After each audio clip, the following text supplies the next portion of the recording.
بسم الله الرحمن الرحيم والحمد لله رب العالمين والصلاة والسلام على أشرف الخلق أجمعين محمد وأهل بيته الطيبين الطاهرين اللهم صل على محمد وآل محمد وعجل فرجهم. The subject of a prayer in fiqh, we have finished the wudu and ghusl and tayammum, and we have reached to the subject of the prayer, wajibatul salah. Before starting rules of the prayer, here there is a great stress in ahadith about importance of the prayer. That as-salah amud-ud-din is the pillar of religion. In qubilat, qubila ma siwaha, if it has been accepted, then the rest of the deeds will be accepted. وَإِن رُدَّتْ رُدَّ مَا سِوَاهَا, and if the prayer was not right and was rejected, rest of the deeds will be rejected. Or in certain hadith said, أَوَّلُ مَا يُسْأَلُ الْعَبْدِ عَنِ الصَّلَاةِ, the first thing in the grave the person is asked is about the prayer. If his prayers are good, then they will ask him about other good deeds. If it is bad, then they will not ask him, and he will be punished for that. While in certain ahadith said in the grave, some of the deeds will get shape to protect the person in the grave.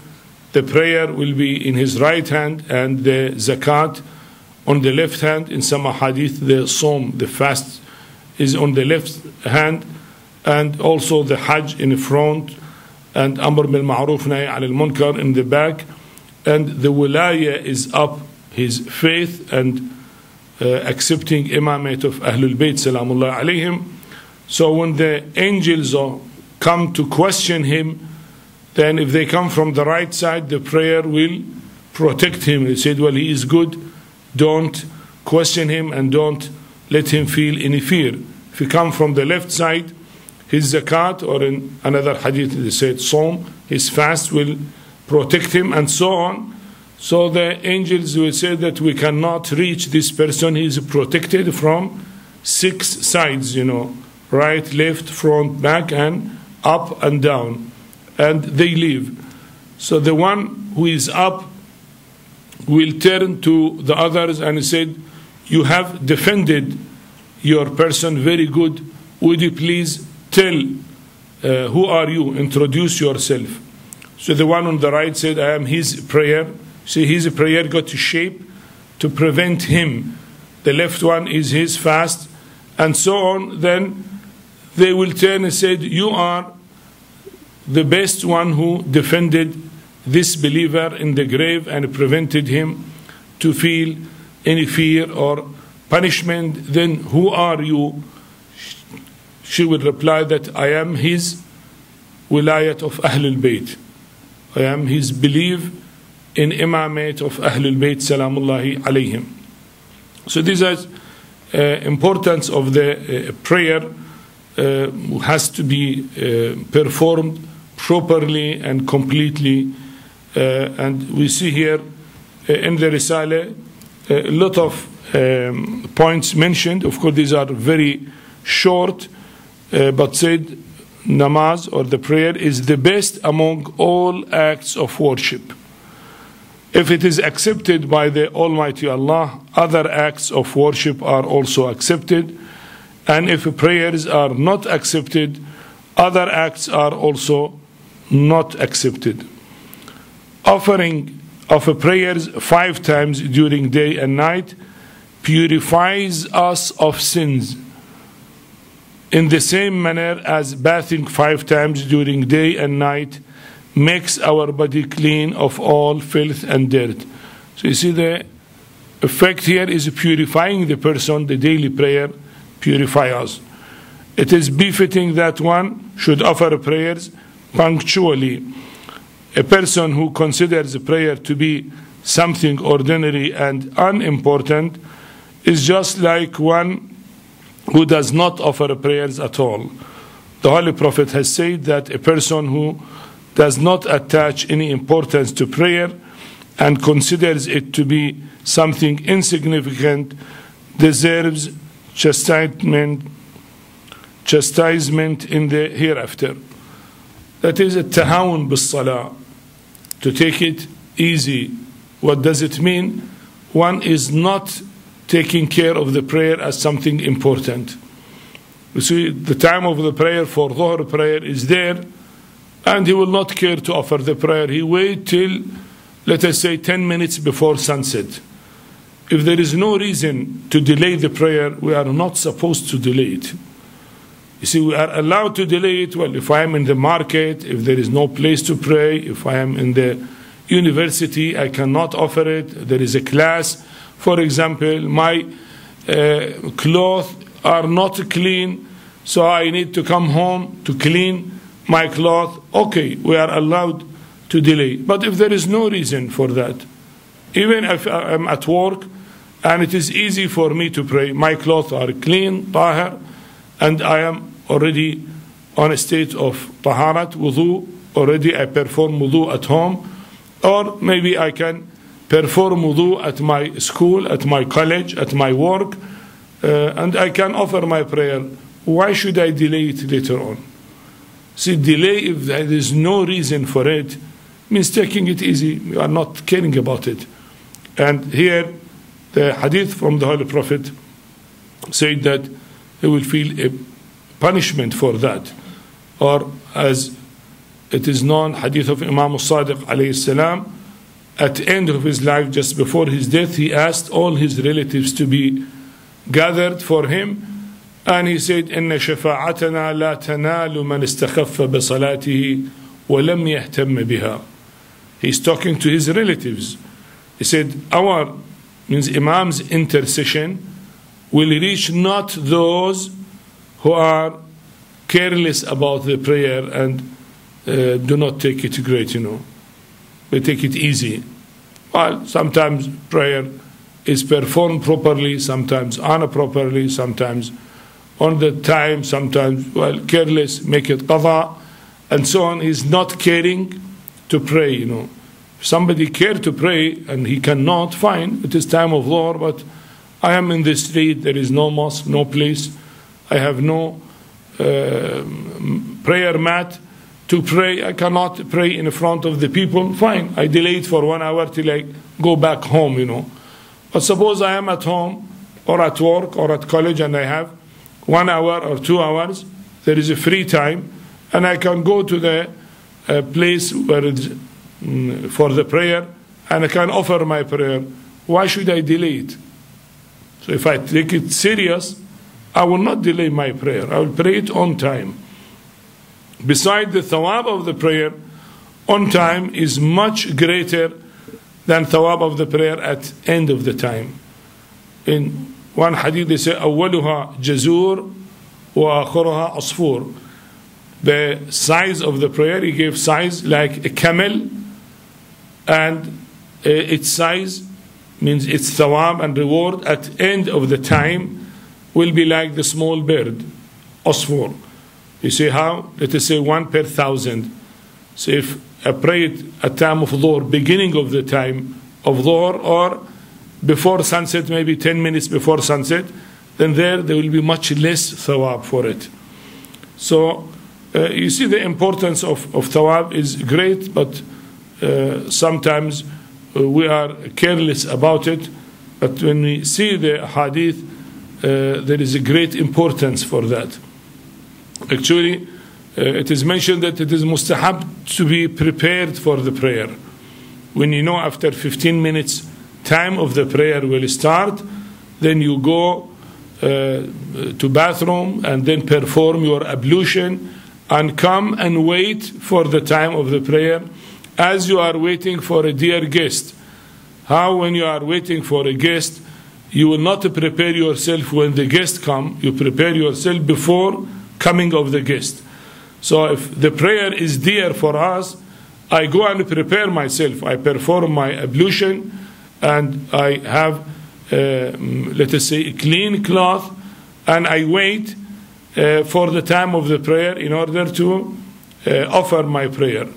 Not that, well, it is one time of a prayer starts, then okay, I'm playing with the computer or reading the book or looking to TV or reading the newspaper. I say, okay, after 1 hour, after 2 hours, now the day is long and it is okay, I delay it later on. See, this is unnecessary delay, is not good, and it shows that prayer is be taken simple.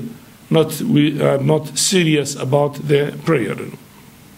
Well, there are much more points are mentioned. You can read it in the Risala, but this is just a beginning. The obligatory prayers, there are 6 types of obligatory prayers. The first one is the daily prayers. And daily means morning, Dhuhr, Asr, Maghrib, and Isha. The second one is the prayer of ayat. When there is earthquake, for example, or certain hurricane or anything, we are afraid of it from general signs on earth, which happens, or when there is eclipse. These are called Salatul Ayat. That is also daily prayer. And Salatul Mayyit, if somebody is deceased, we have to pray a prayer which is obligatory for that deceased person. And the 2 rak'at prayer for tawaf. Those who go for Hajj and Umrah and they perform tawaf 7 times around the Kaaba, there are 2 rak'at prayer called Salatul Tawaf. That is also obligatory prayer. And then qada of the prayers of the father, which as a precaution obligatory upon his eldest son. If the father dies and certain prayers was not prayed by him, it is as obligatory precaution here, a duty of the eldest son to perform qada of the prayer of his father.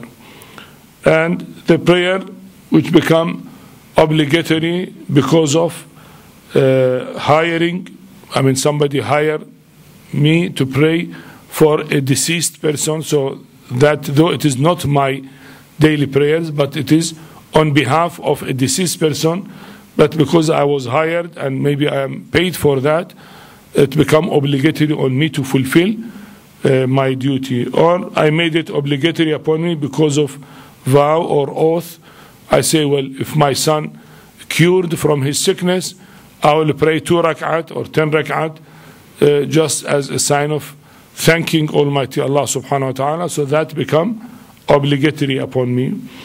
And the Jum'ah prayer, which is included in the daily prayers, because if it been performed properly, it will suffice instead of Dhuhr prayer. So he said it is included in daily prayers. Obligatory daily prayers, you say it is obligatory to perform the following 5 prayers during day and night. Dawn prayer, which is called Fajr, it is between dawn and sunrise, that is the timing, 2 rak'at. And midday or Dhuhr prayer, and afternoon prayer, which is Asr prayer, each one consisting of 4 rak'ats. And the dusk prayers, Maghrib, 3 rak'ats, and night prayer or Isha is 4 rak'ats. Now, issue 736, he said, while traveling, a traveler should reduce the prayers of 4 rak'at to 2 rak'ats. The conditions under which the rak'ats are reduced will be mentioned later on.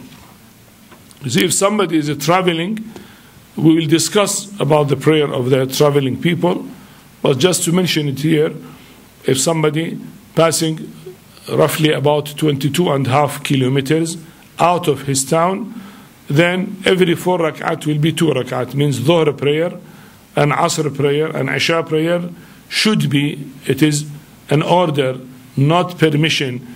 You can do it 4 or you can do it 2. No, it should be performed as qasr, and that is 2 rak'ats, And details of that is going to be discussed later on.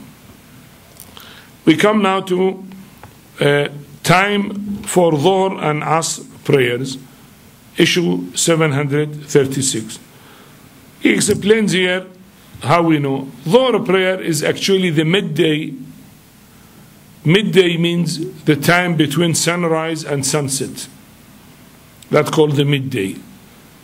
In the old days, there were no clock to know that sunrise is at this time and sunset at this time, so when it is midday.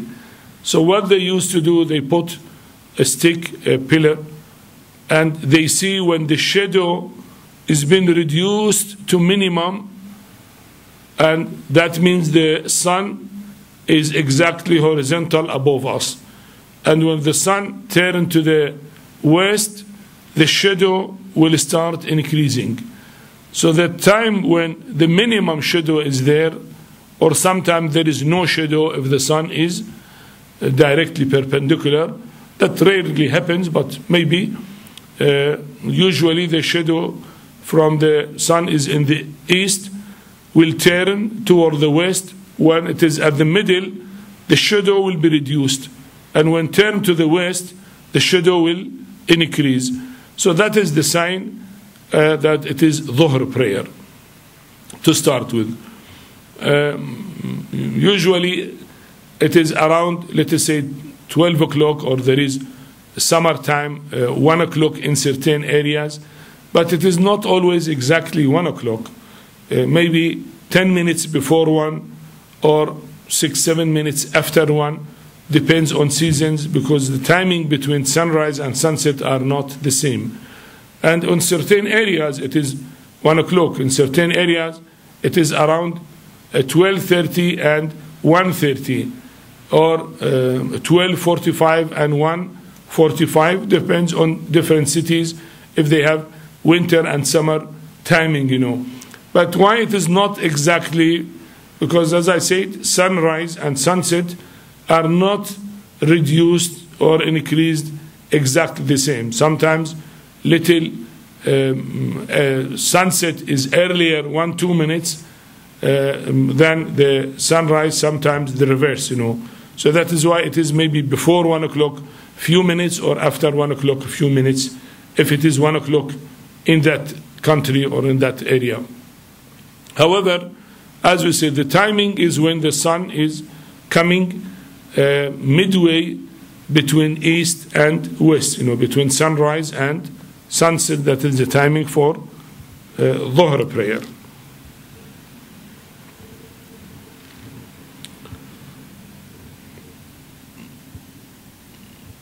Issue 738, it said the time for Dhuhr and Asr prayers is from when the sun starts declining at midday till sunset. But if a person intentionally offers Asr prayer earlier than Dhuhr prayer, his prayer is void. However, if a person had not prayed Dhuhr till the end of time, and the time left before Qadha allows only one prayer to be prayed, he will first offer Asr prayers in time, and then his Dhuhr will be Qadha. See, to explain this, from midday till sunset, the time is common for Dhuhr and Asr. But beginning of the time is only for Dhuhr. Why? Because you cannot pray Asr before Dhuhr. Suppose it is 12 o'clock is the midday. You cannot pray Asr at 12 o'clock, because you have to pray Asr after Dhuhr. You cannot pray Asr before Dhuhr. So the first, let us say, 5 minutes is only for Dhuhr. You pray, and Asr after that will start. Now suppose you forgot, or you was busy, or for any reason, or you had no water, etc., and only 5 minutes remain before sunset. Only 5 minutes, and then sunset will happen. That 5 minutes, you pray Dhuhr first, and Asr will be Qadha, will be after sunset, or you have to pray Asr and Dhuhr will be Qadha, because there is no time to pray Dhuhr. They said the last time, 5 minutes before sunset, is only for Asr. So let us say the first 5 minutes is only for Dhuhr, the last 5 minutes is only for Asr. If you have no time and then you find only, you pray Asr, and then after sunset you pray Dhuhr as Qadha, because that time is only sufficient for either Dhuhr or Asr. But in between time is common for both Dhuhr and Asr. Time of Asr will start after Dhuhr prayer till the sunset. Anytime one can pray it, So this is what is meant in this issue. Issue 739. If a person begins offering Asr prayers forgetfully before Dhuhr prayers, and during the prayer he realized that he has committed a mistake, he should revert his niyyah to Dhuhr prayers. That is to say, he should intend that from now onward till the end of the prayer, it would be Dhuhr prayers. After completing the prayers, he will offer Asr prayers. See, sometimes when in hurry and do mistake, he did not pray Dhuhr prayer, and he thought he prayed Dhuhr prayer, and he started with Asr prayer. His intention say Allahu Akbar, and he start Asr prayer. At the middle, he realized that he did not offer Dhuhr prayer. So what should he do? Should he cut the prayer? He said, no, not necessary to cut the prayer. You change your intention that it is not Asr, it is Dhuhr prayer. And it will be counted as Dhuhr prayer complete. When you finish it, then you pray Asr prayer as usual. Though at the beginning your intention was it was Asr, but it was a mistake. When at time of the prayer you realize you did a mistake, you just change your intention. Say, no, this is Dhuhr, not Asr. And you complete your prayer as usual. And then later on you pray Asr prayer. Now here he started with Salatul Jum'ah, the Friday prayer. And issue 740.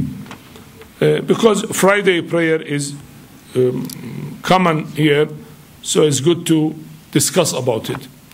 Friday prayer is obligatory prayer when there is a prophet alive or imam is available among the people.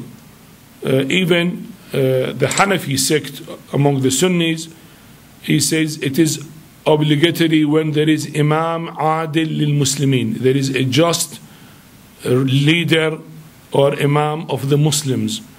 If there is no Islamic government with just leader, then the Jum'ah prayer is not obligatory. And according to Fiqh of Ahlul Bayt Salamullah alayhim, it is the same. It is obligatory when there is the just leader is the Holy Prophet or one of the 12 Imams alayhim salam. So that is the just leader. At their presence, Jum'ah prayer become obligatory.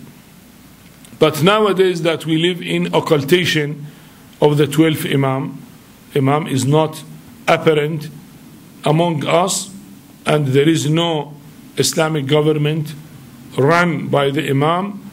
So the views of the ulama are different here. Some of the ulama said you cannot offer Jum'ah prayer. Why? Because its conditions are not fulfilled.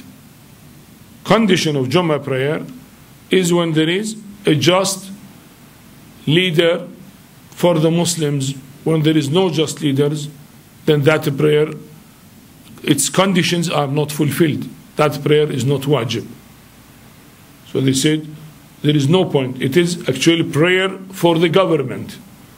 We have to pray in that prayer for the leader of the Muslim Ummah. When he is not there, then you cannot pray it. We wait till its conditions are fulfilled by appearance of the 12th Imam.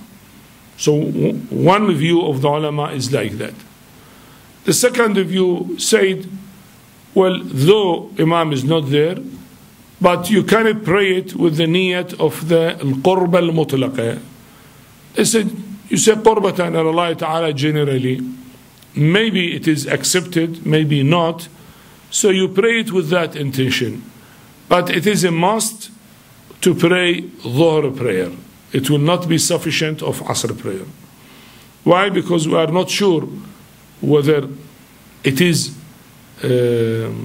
accepted or not. Maybe it is not accepted because there is no imam for the Muslim, no apparent imam for the Muslims nowadays. So it has no value. And maybe yes, there is value for it. So you pray it with the intention of, we say, al-qurb al-mutlaqa, in general nearness to Allah subhanahu wa ta'ala. If it is accepted, fine. If it is not, still is fine, because I am offering Dhuhr prayer and then Asr prayer, so nothing is lost. So that is the second view. Third view, they said, if it is attended even at time of occultation of the 12th Imam, it is allowed, not obligatory, allowed to attend Jum'ah prayer, and if it is offered with all its conditions, I mean its conditions will come that there is 2 khutbah, there are special sayings to be mentioned in the khutbah, a number of people should be 5, etc. The Imam of the Jama'at should be adil. If all conditions of Jum'ah prayer are fulfilled, you are allowed to pray, and if you pray Jum'ah, it is sufficient for Dhuhr prayer. You don't need to pray Dhuhr prayer. You pray Jum'ah prayer and then you pray Asr prayer. So that is a third view of our ulama. The fourth view, they said, if Jum'ah prayer is established with all its conditions, it is obligatory for people to attend the Jum'ah prayer, even at time of occultation of the 12th Imam. If it is not performed in that area, it is not obligatory to perform it. But if somebody started Jum'ah prayer, it will be obligatory to attend. Of course, within a radius of, let's say, 2 farsakh, 12 kilometers, or let's say around 11 kilometers, 2 farsakh. In that radius, the people should attend. So there are different views of our maraja, and everyone will refer to marja of taqleed for him and see what is his issue about Jum'ah prayer. But it's good to know that these are different views about it. Now here, according to Ayatullah Al-Sistani, in issue 740, he says a Friday prayer consists of 2 rak'ats, like Fajr prayer. The difference between these 2 prayers is that Jum'ah prayer has 2 sermons before it. And the Jum'ah prayer is wajib, say takhiri. Takhiri means optional. Is optional type of obligatory. Optional means if you attend it, it is sufficient of Dhuhr prayer. If you do not attend it, still is okay. So not that if you pray it, you have to pray Dhuhr also. Though, according to others, it is for ihtiyat or maybe obligatory to pray Dhuhr, but according to Ayatullah Sistani said, wajib takhiri. Takhiri means it's optional for you. If you perform it, it is sufficient. If you do not perform it, still is okay. You pray your Dhuhr prayer and then pray your Asr prayer. Which means that we have an option to offer Jum'ah prayers if its necessary conditions are fulfilled. As I said, all conditions should be performed completely. I mean, there is Imam should be adil, there are 2 khutbahs. In each khutbah there are certain conditions and a certain way. So if it is performed properly, then it is sufficient. No need for Dhuhr prayer. Or to offer Dhuhr prayers, either you pray Jum'ah prayer with all its conditions, or you pray Dhuhr prayers. Hence, if Jum'ah prayer is offered, then it is not necessary to offer Dhuhr prayers. So this is the fatwa of Ayatullah Al-Sistani. As I said, other maraji' may have different views. The following conditions must be fulfilled for Jummah prayers to become obligatory. Now there are different conditions. One, the time for Jummah prayers should have set in, and that means that the midday time should have begun to decline. The time of Jummah prayer is the earliest part of Dhuhr. If it is very much delayed, then Jummah prayer time will be over and Dhuhr prayer will have to be prayed, So you see, when the khutbah should start first, and he said the time will start with beginning of midday, a time of Dhuhr prayer. Now if you are late 1 hour or 2 hours and you want to come and start Jummah prayer, he said it is too late now. You pray Dhuhr prayer and Asr prayer. So if it is on time or nearly, maybe a few minutes delay, fine, not that 1-2 hours, there's too much delay. So he said if time is time of Dhuhr prayer, then it is okay. If it is too much delay, then one has to offer Dhuhr prayer, not Jum'ah. That is first condition. The second one, the number of persons joining Jummah prayer should be at least 5, including the Imam. If there are less than 5 people, Jummah prayer would not become obligatory. Now, including Imam means Imam is 1 and 4 people behind him. So minimum number is 5. Now, if less than 5, then Jummah prayer will not be obligatory because it is congregational prayer, and congregation at least 5 people should be there. The third condition, the Imam should fulfill the necessary conditions for leading the prayers. What are these conditions? Imam should fulfill them. So these conditions include righteousness or adalat, to be just, and other qualities which are required of an Imam and which will be mentioned in connection with the congregational prayers. Other condition means his qira'at should be proper, his makharij of alfaz should be proper, and so on. There are some other conditions which will be mentioned in congregational prayers. In absence of an Imam qualifying to lead Jummah prayer, the Jummah prayer will not be obligatory. If there is no one to lead, then it is not obligatory. The following conditions should be fulfilled for the Jummah prayer to be correct. First, the prayers should be offered in congregation, Jama'at, not individually or singularly. Hence, Jummah prayer cannot be prayed alone. If a person joins Jummah prayer before the ruku' of the second rak'at, his prayer will be valid and he will have to add another rak'at to complete. But if he joined the Imam in the rak'at of the second rak'at, then the prayers may not suffice, and as a measure of a precaution, Dhuhr prayer should be prayed. In congregational prayer, if you come and Imam is standing reading Surah Al-Hamd and Qul Huwallahu Ahad in the first or second rak'at, you can join. If Imam is at time of ruku', you can join the prayer. You can say Allahu Akbar for Takbiratul Ihram and go for ruku' with the Imam, and that rak'at is counted. But he said for Jum'ah, if you come while Imam is standing in the first rak'at, fine. But if you are late and you came, Imam is still standing in the second rak'at, you can join him. You go in ruku' with him, and then 2 sajdas, Imam will say tashahud and salam, you stand and perform the second rak'at, because you are late. But if the Imam of Jum'ah is at time of ruku', then you cannot join him in Jum'ah prayer. You cannot join him, and then you have to perform Dhuhr prayer in that case.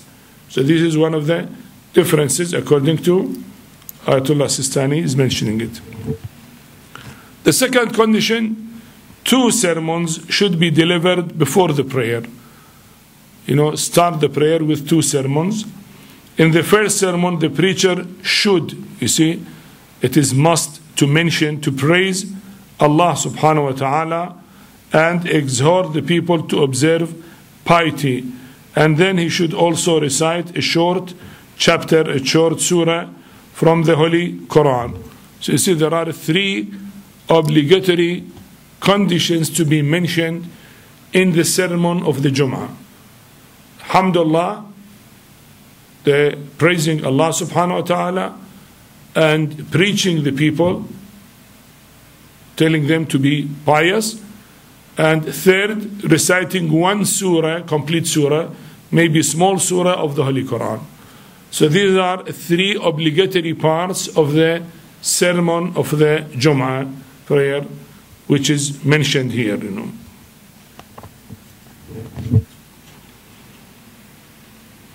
Well, that is the obligatory part. Of course, for recommended part, then he can continue preaching people, teaching people, guiding the people. Okay, it may take 15, 20 minutes, fine, but at least if he has to stand for 1 minute, in 1 minute he has to praise Allah subhanahu wa ta'ala and to tell the people, preach them to be pious and to recite one full surah, and then sit for a while, let us say a few seconds, and then stand again, start the second sermon.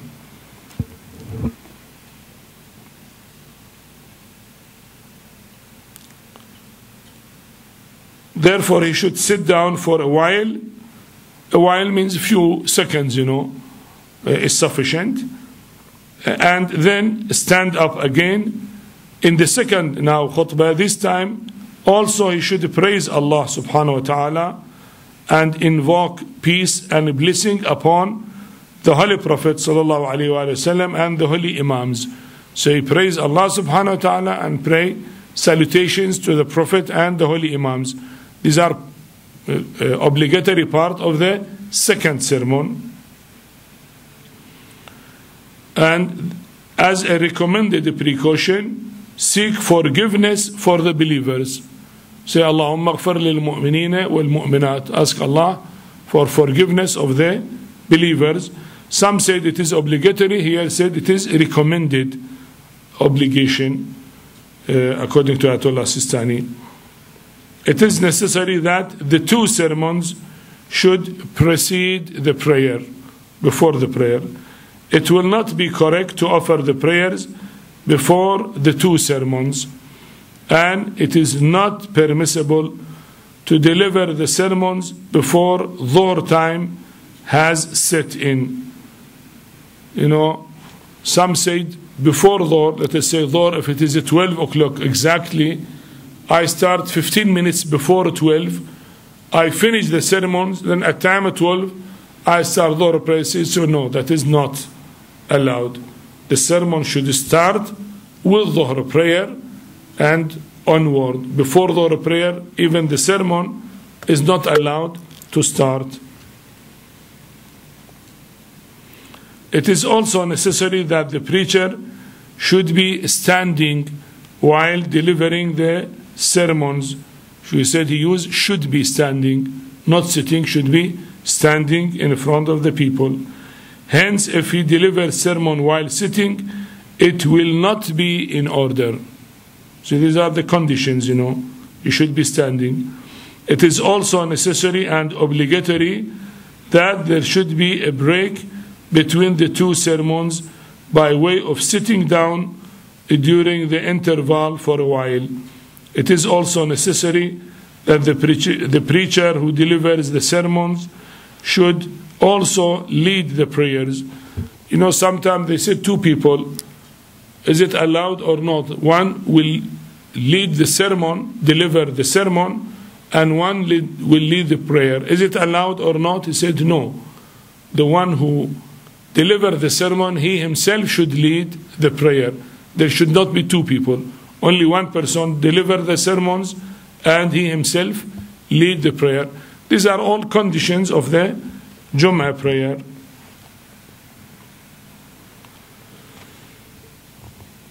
It is also necessary that the preacher who delivered the sermons should also lead the prayers. Taharat may not be a condition for delivering the sermons, but as a precaution it should be maintained. Well, it's not obligatory, but as a precaution one should be on taharat, means on wudu at time of the sermons. As far as the glory of Allah, invocation of prayers and mercy upon the Prophet and Imams are concerned, it must be rendered in Arabic. As the prayer we say it in Arabic language, then the obligatory part of the sermon should be mentioned in Arabic.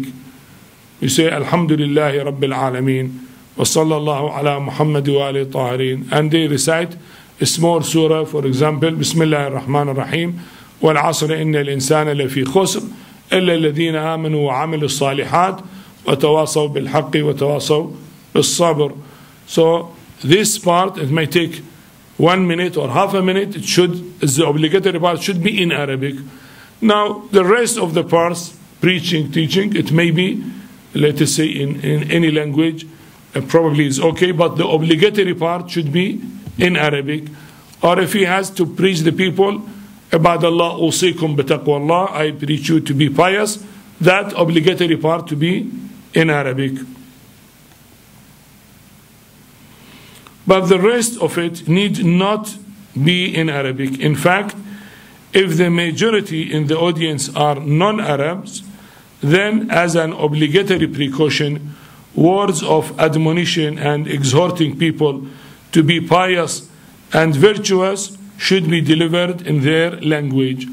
When I order the people to be pious, if I tell in Arabic and the people do not know, actually has no benefit. So to preach the people, it should be in their language. Now, again, the third condition, he said the distance between the two places where Jummah prayers are offered should not be less than 1 farsakh, about 3 miles. Hence, if the distance between the two places is lesser and both the prayers commence at one and the same time, both will be void. You see, Jummah prayer is not like daily congregational prayer. Daily congregational prayer, you can pray in this mosque, a congregational prayer, and a second mosque beside it, another congregational prayer. But Jummah prayer, people of a larger locality should attend. So that is why it should be 1 farsakh, about 5 1/4 or 5 1/2 kilometers, or say 3 miles. Roughly that is the distance. So it is 1 farsakh distance. In that round circle of 5 kilometers should be only 1 Jummah prayer. So if another Jummah prayer is less distance and both start at the same time, both the prayers are void. If one starts earlier, then the second one, which starts later, is void, So it should not be in less than that distance. This is a conditions,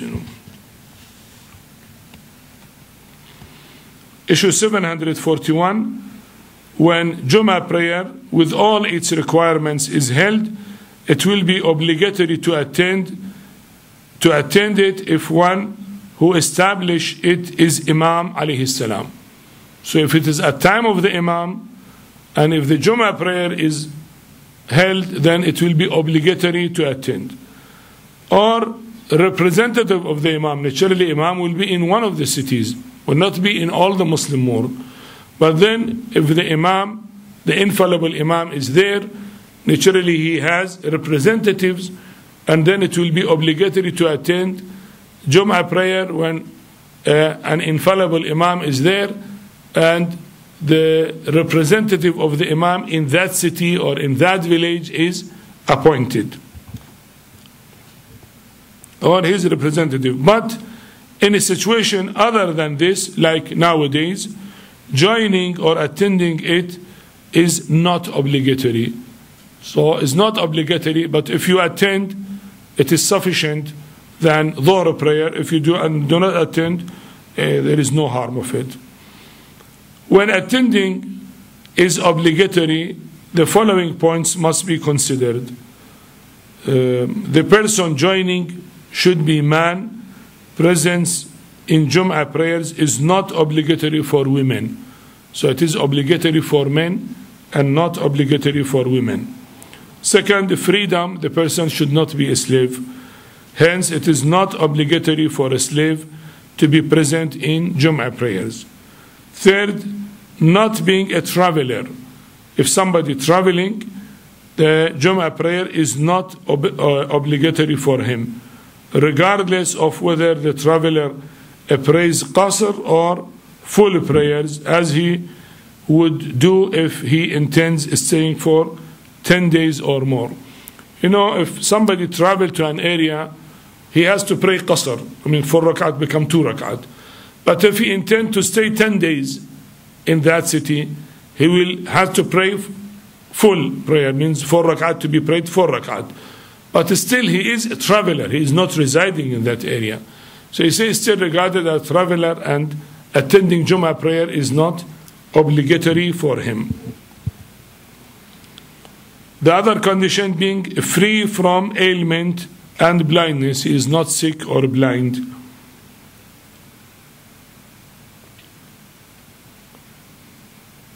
The other condition, not being old. Hence, Jum'ah prayers is not obligatory for old men. Well, for them it's difficult to move and is not obligatory. Allah made it easy for them. And the other condition, that the distance between the place a person is and where Jum'ah prayer is going to be held should not be more than 2 farsakh or 11 kilometers. And it should be obligatory for a person who is at the end of 2 farsakh to join the prayer. So within a radius of 11 kilometers, it is obligatory for people to attend.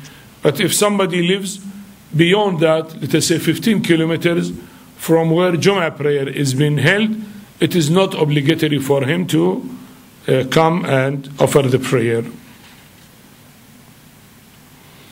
And similarly, participation in Jum'ah prayer will not be obligatory for a person who finds it extremely difficult because of rains, severe cold, or so on.